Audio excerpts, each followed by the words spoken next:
Cái dao của cha đâu rồi anh Kiệt? Nãy con làm gì nãy vậy? Ở đâu cái dao của cha đâu? Ai làm rớt vậy?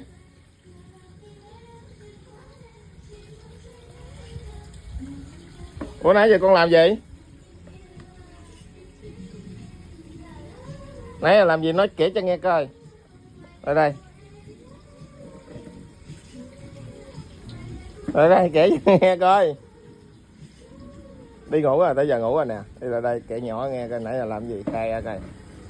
Đi. Nè làm gì?